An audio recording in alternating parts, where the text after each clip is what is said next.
Good morning everyone, मैं हिमांशु मौर्य आप सभी लोगों का क्रांति कंप्यूटर ट्रेनिंग इंस्टीट्यूट में एक बार फिर से स्वागत करता हूं। हम पिछली क्लास में एडिटिंग ग्रुप के अंतर्गत एडवांस फाइंड देख रहे थे और यहां पर हमने देखा था यू को कैसे चेकआउट कर सकते हैं। ठीक है, तो यहां पर हमने ये सारे के सारे केसेस आपको बोला था चेक करने के लिए। तो अगर आपने कर लिया था तो ठीक है, नहीं किया था तो एक बार फिर से प्रैक्टिकल करिएगा और अगर अब भी नहीं आता है तो प्लीज़ कमेंट करके बताइए, मैं इसके बारे में वीडियो बना दूंगा। तो अभी जो मुझे देखना है यहाँ पर आपको बताना है वो है एक रिप्लेस। ठीक है, तो जहाँ जहाँ भी रिप्लेस है तो पहले हम इसको कर लेते हैं हाईलाइट यहाँ से आकर के। आई थिंक सभी लोगों का हाईलाइट हो गया होगा। जहाँ जहाँ यू लिखा है देखिए योर को भी सिलेक्ट कर लिया है और यहाँ पर रिप्लेस पर आते हैं। रिप्लेस से आपका ये ऑप्शन भी मिलता है। ठीक है, तो यहाँ पर जाओगे तब भी वही ऑप्शन मिलने वाला है ये। ठीक है, ये वही मिलता है। ठीक, उसके बाद अब यहाँ पर यू को हमें रिप्लेस करना है। यहाँ पर मैच केस इनेबल है, पहले इसको हटा देते हैं क्योंकि ये प्रैक्टिकल आपको करना है। ठीक है, और नहीं आता है तब कमेंट करिएगा। तो यू को मुझे रिप्लेस करना है केवल केवल कैपिटल यू से। ठीक है, मैंने वाई ओ यू को, चलिए इसको मैं कर देता हूँ वी से। ठीक है, डब्ल्यू ई, मैंने स्मॉल वाई ओ यू और मैच केस यहाँ पर इनेबल नहीं है। अगर मैच केस इनेबल रहता है तो यहाँ कैपिटल लेटर में या स्मॉल लेटर में जिसमें रहेगा केवल केवल उसी में चेक करता है बस। ठीक है, कैपिटल में है तो केवल कैपिटल वाले को चेक करेगा और अगर स्मॉल में है तो केवल स्मॉल वाले को चेक करेगा। अब यहाँ पर फाइंड तो हमें करना नहीं है, हमें करना है रिप्लेस। तो कर्सर हमारा जहाँ पर है तो यहाँ पर ऑल है तो बाय डिफ़ॉल्ट अप से डाउन की ओर चलता है। ठीक है, तो यहाँ पर जैसे ही हम रिप्लेस करेंगे तो उसके बाद देखिए यहाँ पर यू है, यहाँ पर अगर मैं रिप्लेस करता हूँ तो यहाँ पर हो जाएगा वी और आप देखिए ये हो गया डब्ल्यू ई आर। और अभी मेरे पास एक यहाँ पर है यू और मैं यहाँ पर भी करता हूँ रिप्लेस। तो ये सारी चीज़ें हमने पहले ही बता दी हैं। और जैसे मैं रिप्लेस ऑल करता हूँ जहाँ जहाँ यू होगा 23 रिप्लेसमेंट्स यहाँ पर हुए हैं, all done, we made 23 replacements. इसका एक डायलॉग बॉक्स आ गया है। तो ये जहाँ जहाँ हुआ है यहाँ पर एक्टिव हो गया। ठीक है, अब ये तो हो गई रिप्लेस की बात और ये सभी प्रैक्टिकल्स आपको अपने से करना है। हमारे पास एक अगला होता है गो टू, मतलब किस पेज नंबर पे जाना है। तभी हमारे पास केवल एक ही पेज है तो पहले हम यहाँ पर कई सारे पेजेस ले लेते हैं। कंट्रोल ए, कंट्रोल सी और कंट्रोल वी करके जो है हमने यहाँ पर कितने पेज बन गए, 3 पेजेस हो गए। 2-4 पेज और बना लेते हैं। तो अभी हमारे पास यहाँ पर टोटल 6 पेजेस हो गए हैं। और अब यहाँ पर जो है पेज में जाना है, सेक्शन में जाना है, लाइन में जाना है, बुकमार्क में जाना है। तो ये सारी चीज़ें आपको बाद में समझ में आएंगी। अभी हम पेज के ऊपर काम कर रहे हैं तो यहाँ पर पेज सेलेक्ट करेंगे, एंटर पेज नंबर। अभी मैं पहले वाले पेज पर हूँ और मैं जाना चाहता हूँ तीसरे पेज पर। ठीक है, डायरेक्टली तीसरे पेज पर। आप यहाँ पर ध्यान दीजिएगा, मैं अभी 6 पेज में से 1 नंबर के पेज पर हूँ और मुझे तीसरे नंबर के पेज पर जाना है। मैं यहाँ गो टू करूँगा तो तीसरे पेज पर ले आ दिया और यहाँ पर भी दिखा रहा है। और तीसरे पेज की पहली लाइन के एकदम स्टार्टिंग में लेकर के आया। मैं यहाँ पर रखता हूँ 6 और यहाँ पर करता हूँ गो टू। तो यहाँ पर 6 पेज पर कहाँ गया, 6 पेज पर ले आकर के एक्टिव कर दिया है। ठीक है, तो इस तरीके से अगर मैं यहाँ पर रख देता हूँ 1 और यहाँ पर करता हूँ गो टू तो एकदम स्टार्टिंग वाले पेज पर आ जाएगा। तो आई थिंक ये आपको क्लियर हो गया होगा। सेक्शंस होते हैं कई सारे, मैं इसके बारे में बात करूँगा। लाइंस होती हैं, अगर जैसे यहाँ पर लाइन आपको समझ में आ रहा होगा, कई सारी लाइंस हैं। तो मैं अगर इस मतलब जिस पेज पे हूँ इस लाइन पर मुझे मान लो ये कौन सी लाइन है, 1 2 3 4 5 एंड 6 लाइन है। यहाँ पर करता हूँ 6 एंड गो टू।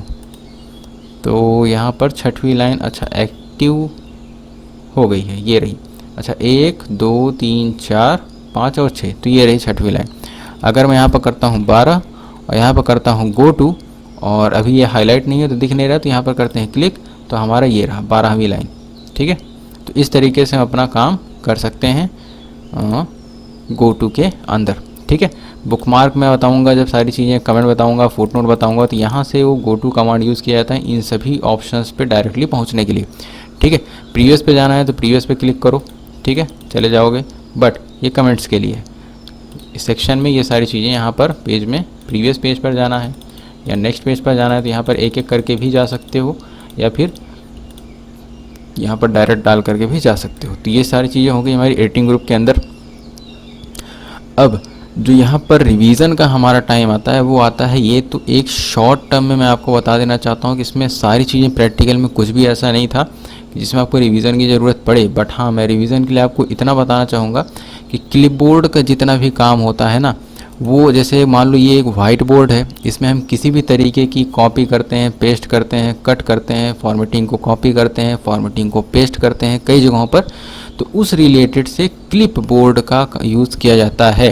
और क्लिप बोर्ड में मुझे आपको एक चीज़ और बतानी है कि हमने जैसे मान लो एक बार हमने इसको कॉपी किया, मान लो सेव टाइम Ctrl+C कॉपी किया और उसके बाद मैं यहाँ पर Ctrl+V करता हूँ, ठीक है, ये तो चलो ठीक है।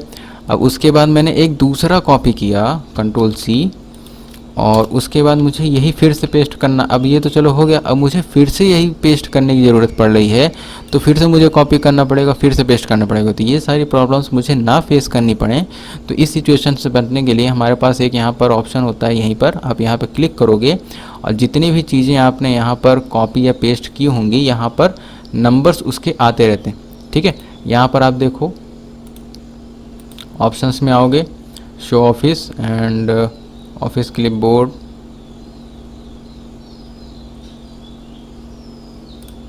तो अभी मैं यहाँ से करता हूँ Ctrl+C, अच्छा मैं इसी को Ctrl+C करता हूँ, तो ये यहाँ पर ये आ गया, ठीक है।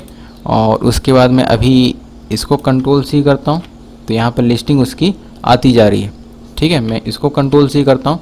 अब अगर मैं इसको यहाँ से पेस्ट करता हूँ ना, तो मैं चाहूँ तो इस वाले को भी कहीं भी पेस्ट कर सकता हूँ। केवल करना क्या होगा, यहाँ पर क्लिक करना है या फिर डायरेक्टली इस पर क्लिक कर देना, ठीक है, केवल इस पर वो इंसर्ट हो जाएगा, या फिर आप इस पर डायरेक्टली क्लिक करो, आ जाएगा, डायरेक्टली इस पर क्लिक करो वो भी आ जाएगा, डायरेक्टली इस पर क्लिक करो वो भी आ जाएगा, ठीक है। तो ये कुछ ऑप्शंस हैं क्लिपबोर्ड में ताकि हम ऑटोमेटिक कॉपी एंड पेस्ट कर पाएँ और बार बार हमें कॉपी करने की ज़रूरत ना पड़े। तो आई थिंक ये सारी चीज़ें क्लियर हो गई होंगी।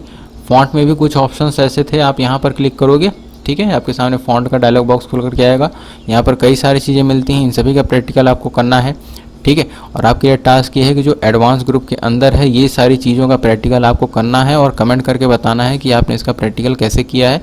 और क्वेश्चन ये है कि इसमें लिगेचर्स ऑप्शन क्या काम करता है, ठीक है, ये आप लोगों के लिए टास्क है, तो इसको बताइए ये लिगेचर्स ऑप्शन क्या काम करता है एडवांस में, ठीक है, फ़ॉन्ट के अंदर। और रही बात पैराग्राफ की, तो इसमें ऐसा कुछ नहीं है जो आप लोगों को समझ में ना आया हो, आपको केवल सिंपल इस पर क्लिक करना है। अगर इसमें आपको पूरी चीज़ें प्रैक्टिकल में देखनी है, यहाँ पर जितनी चीज़ें अवेलेबल रहती हैं यहाँ पर कुछ एक्स्ट्रा मिल जाती हैं, तो आप उसका प्रैक्टिकल करिए। अगर नहीं समझ में आता तो कमेंट करके बताओ। ऐसे ही सेम होता है स्टाइल्स में, और स्टाइल्स में ऐसा कोई ऑप्शन नहीं है जो यहाँ पर कुछ अलग से दिया गया हो, ठीक है। यहाँ पर आपको न्यू स्टाइल क्रिएट करने का ऑप्शन, सर्च करने का ऑप्शन और यहाँ पर मैनेज स्टाइल्स, ठीक है, इन सभी का प्रैक्टिकल करना और बताना। और एडिटिंग के ग्रुप में मैंने लगभग सारी चीज़ें बता दी हैं। एक ऑप्शन बचा है हमारे पास यहाँ पर सेलेक्ट का, तो बस इसको देख लेते हैं, उसके बाद हमारा ये MS वर्ड का होम टैब कंप्लीट है, ठीक है। अब यहाँ पर सेलेक्ट में हमारे पास एक ऑप्शन आता है सेलेक्ट ऑल, तो सबको पता है सेलेक्ट ऑल करेगा। और उसके बाद यहाँ पर आता है एक हमारा सेलेक्ट ऑब्जेक्ट्स, तो जब तक हम ऑब्जेक्ट्स नहीं पढ़ लेते कि क्या होता है कैसे काम करता है तब तक अभी के लिए आप ऐसे जानो कि अगर मैंने कोई यहाँ पर शेप इंसर्ट करके रख दिया या फिर मैंने कोई पिक्चर यहाँ पर लगा के रख दी, तो खैर अभी पिक्चर हमारे पास तो नहीं है, शेप्स ही ले लेते हैं। तो ये हमारे पास शेप्स आ गई। अब ये टेक्स्ट के ऊपर आ गया, मैंने एक और शेप ले लिया, ठीक है, ऐसे कई सारे मैंने शेप्स ले रखे हैं। तो अब मैं जब भी सिलेक्ट करूँगा टेक्स्ट को तो साथ साथ शेप भी सिलेक्ट होगा, बट अगर मैं चाहता हूँ केवल मुझे शेप ही सिलेक्ट करना है, मैं टेक्स्ट को नहीं सिलेक्ट करना चाहता, तो उस कंडीशन में हम सिलेक्ट ऑप्शन में आते हैं और सिलेक्ट ऑब्जेक्ट्स पर क्लिक करते हैं, ठीक है। और जैसे ही क्लिक करोगे केवल और केवल ऑब्जेक्ट्स ही सिलेक्ट होंगे, कोई टेक्स्ट यहाँ पर सिलेक्ट नहीं होता रहा है, ठीक है। आप Ctrl+A करोगे तब जा कर के ये होगा, नहीं तो नहीं होगा। बाय डिफ़ॉल्ट क्या है ये, और जैसे ही Ctrl+A किया मैंने वो सारा चीज़ जो है इनएक्टिव हो गया, क्योंकि हमारा क्या इनेबल हो गया था सेलेक्ट ऑल। और यहाँ पर है select all text with similar formatting. अब सिमिलर फॉर्मेटिंग क्या होती है, जैसे मैंने यहाँ पर सेलेक्ट किया, यहाँ पर गए सेलेक्ट ऑल टेक्स्ट, सॉरी मैं इसको डिलीट कर देता हूँ। तो अभी मैं आया यहाँ पर select text with similar formatting, जहाँ पर आप रहोगे वहाँ से रिलेटेड सारा का सारा कर दिया। अब अगर मैं यहाँ पर कोई एक ऐसी फॉर्मेटिंग अप्लाई करता हूँ जो कुछ अलग हो, ठीक है, तो जैसे मान लो मेरे पास ये हेडिंग है या फिर नॉर्मल यही ले लो, मैं यहाँ पर फॉर्मेटिंग में आया यहाँ और इसको मैंने थोड़ा कर दिया है बोल्ड और इसकी शेडो लगाना चाहूँ तो ये लगा दिया, ठीक है। अब यहाँ से करते हैं फॉर्मेट पेंटर अप्लाई और यहाँ से कर दिए पेस्ट और इसको सिलेक्ट करते हैं और Ctrl+Shift+V करके इसको भी यहाँ से पेस्ट कर लिए। तो अभी हमारे पास इस पेज में टोटल 3 फॉर्मेटिंग अप्लाई है इसकी।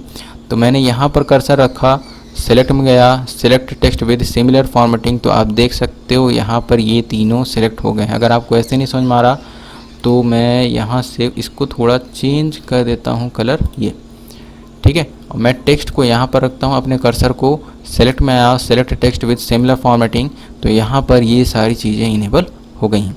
आई थिंक क्लियर होगा। अगर डाउट रहता है तो कमेंट सेक्शन में बता सकते हो। अब उसके बाद हमारे पास आता है सिलेक्शन पेन। तो सिलेक्शन पेन में कुछ नहीं होता, यहाँ पर जो भी चीज़ें होती हैं, अगर हमने कोई ऑब्जेक्ट वगैरह इंसर्ट करके रखा हुआ है, पिक्चर वगैरह इंसर्ट करके रखा हुआ है ना, तो उसको सेलेक्ट करने का यहाँ पर ऑप्शंस आता है, ठीक है। ये आप कुछ भी बनाओ, ये तो इस तरीके से यहाँ पर उसके ऑप्शंस आते हैं। शो ऑल करेंगे तो दिखाई देगा, हाइड ऑल कर देंगे तो ये नहीं दिखेगा। यहाँ पर क्लिक करके भी शो ऐड हाइड कर सकते हैं।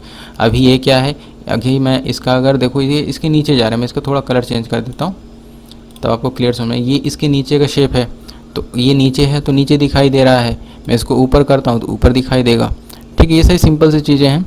अगर इसके बाद भी आपको कोई डाउट रहता है तो वीडियो के एक बार फिर से देखो और कमेंट सेक्शन में अपने डाउट को कमेंट करके बताओ। अगर नहीं समझ में आता है तो फिर से इसको पढ़ाएंगे और नेक्स्ट वीडियो में हम ट्राई करेंगे इंसर्ट टैब, लेकिन उसके पहले हम आपके क्वेश्चंस को देखेंगे। अगर क्वेश्चंस कमेंट सेक्शन में आते हैं तो वीडियो पहले होम टैब की पूरी कंप्लीट कर लेंगे, आफ्टर दैट हम इंसर्ट टैब पर आएंगे, ठीक है। और एक एक चीज़ हम बेसिकली पढ़ते हुए चल रहे हैं, तो अगर कहीं पर कोई भी डाउट रहता है तो प्लीज़ कमेंट सेक्शन में कमेंट करके बताओ, ठीक है। चलो, तो आज की क्लास में इतना ही। वीडियो को पूरा देखने के लिए धन्यवाद। Best of luck.